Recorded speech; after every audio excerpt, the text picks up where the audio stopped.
Bonjour à toutes et bonjour à tous, heureux de vous retrouver pour cette chronique cinéma cette semaine.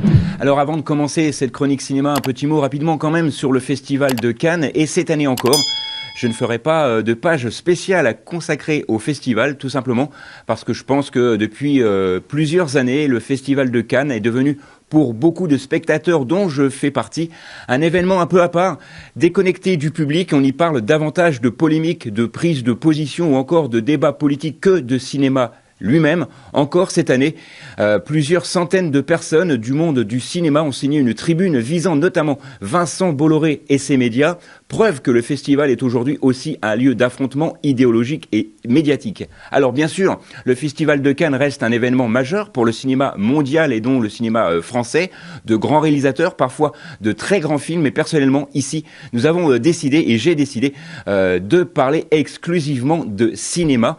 Et on ne va pas déroger à la règle cette semaine. Voilà, c'était une petite parenthèse. Maintenant, place aux sorties cinéma de la semaine. Avec cette semaine en salle un programme particulièrement varié, du grand spectacle avec Star Wars, un film inspiré de faits réels, de l'horreur nordique et le retour très attendu de Pedro Almodóvar. Alors voici cette semaine les films à surveiller au cinéma. On commence donc avec Autofiction de Monsieur Pedro Almodóvar, le célèbre réalisateur espagnol, revient avec un film très personnel et comme le titre laisse entendre, Autofiction est un mélange de réalité et de souvenirs de son imagination.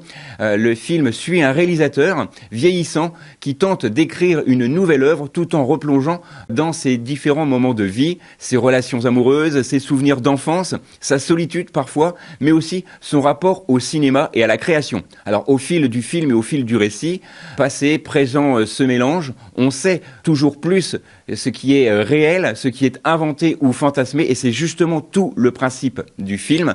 Mon avis sur celui-ci, on retrouve immédiatement la petite patte de Pedro Almodóvar, des couleurs très travaillées, beaucoup d'émotions, des personnages fragiles, des dialogues très humains. D'ailleurs, si vous voulez voir le film en VO, je pense qu'il sera disponible au cinéma Opérins. Et après les premiers retours de la presse espagnole, puisqu'il a déjà été diffusé là-bas, le film serait l'un des projets les plus intimes depuis Douleur et gloire, donc c'est dire. Il semble parler autant de vieillissement que de besoin de continuer à créer malgré les blessures et les regrets. C'est clairement un film d'auteur, assez contemplatif par moments, mais qui devrait toucher les amateurs et les fans du réalisateur.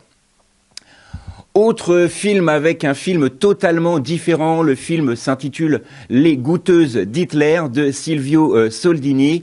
Le film est probablement un film historique marquant de la semaine. Les goûteuses d'Hitler s'inspire d'une histoire vraie, assez méconnue de la Seconde Guerre mondiale. Le film raconte le destin de plusieurs jeunes femmes allemandes recrutées de force pour goûter les repas destinés aux Führers. Alors, leur rôle était simple mais terrifiant, manger avant lui afin de vérifier que la nourriture n'était pas empoisonnée. Chaque repas pouvait donc être le dernier.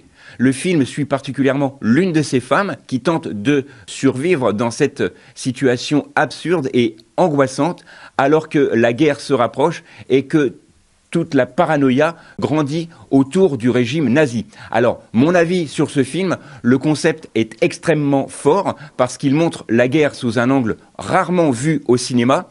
Le réalisateur ici semble privilégier une approche très humaine, concentrée sur la peur quotidienne, les tensions psychologiques et les relations entre ces femmes enfermées dans une situation impossible. Et les premiers retours parlent d'un film sobre, tendu, mais très immersif. Alors bien sûr, ce n'est pas un film de guerre spectaculaire, comme on peut l'entendre, mais plutôt un drame psychologique historique. Et honnêtement, c'est souvent ce type de film qui reste le plus longtemps en tête après la séance. Et enfin, on termine avec Passenger de monsieur André Horval. Alors, ce film place maintenant à l'horreur, puisque ce film se déroule à bord d'un train de nuit où plusieurs passagers commencent à vivre des événements de plus en plus inquiétants. Au départ, cela ressemble bien évidemment à des simples incidents étranges, mais très vite, les voyageurs comprennent qu'ils sont peut-être enfermés avec quelque chose de dangereux. Le film joue énormément sur l'ambiance, les couloirs, étroit, hein, dans un train évidemment, les bruits du train, l'obscurité et cette sensation permanente que quelque chose s'approche. Alors mon avis, le réalisateur sait très bien créer la tension. On lui doit notamment The Autopsy of the Jane Doe, hein, qui était déjà très efficace dans ce domaine. Et ici, le film semble miser davantage sur une atmosphère plutôt que sur les grands classiques. Alors les premiers retours parlent d'un film oppressant, assez élégant visuellement, avec une vraie montée en puissance tout au long du film. Alors, si vous aimez les films d'horreur psychologique, ça pourrait être l'une des très bonnes surprises de cette semaine. Et évidemment, je vous invite directement à aller le voir. Et bien évidemment, on termine avec Star Wars, The Mandalorian and Grogu. Ce film est réalisé par Jon Favreau. Et évidemment, impossible de passer à côté de cette grosse sortie de la semaine. Alors après le succès phénoménal de la série, de l'univers Star Wars, on retrouve bien sûr ici tous les protagonistes dans cette nouvelle aventure. Située après les événements de la série, le duo va être confronté à une nouvelle menace dans la galaxie, toujours aussi instable après la chute de l'Empire. Le film promet de mélanger action, aventure et esprit un peu western spatial, exactement comme la série qui l'a relancé.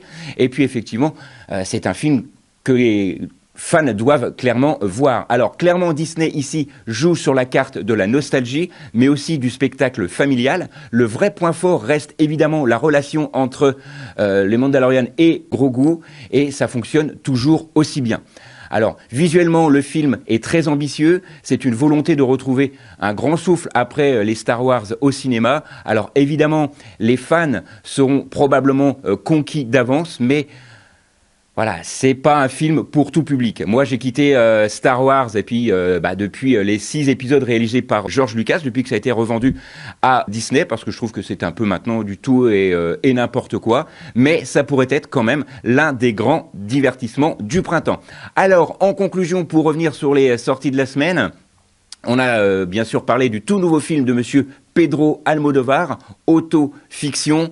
On a également parlé du film Les Goûteuses d'Hitler, un drame historique inspiré d'une histoire vraie. Passenger également, un film horrifique sous tension, et on a terminé à l'instant avec The Star Wars. Évidemment, ça, c'est pour les fans dont vous faites partie, j'en suis sûr. Voilà, très bon cinéma à toutes et à tous. Nous, on se retrouve la semaine prochaine. D'ici là, sortez, allez au ciné, et n'oubliez pas que le cinéma est fait pour tous ceux dont la curiosité est le plus grand des défauts.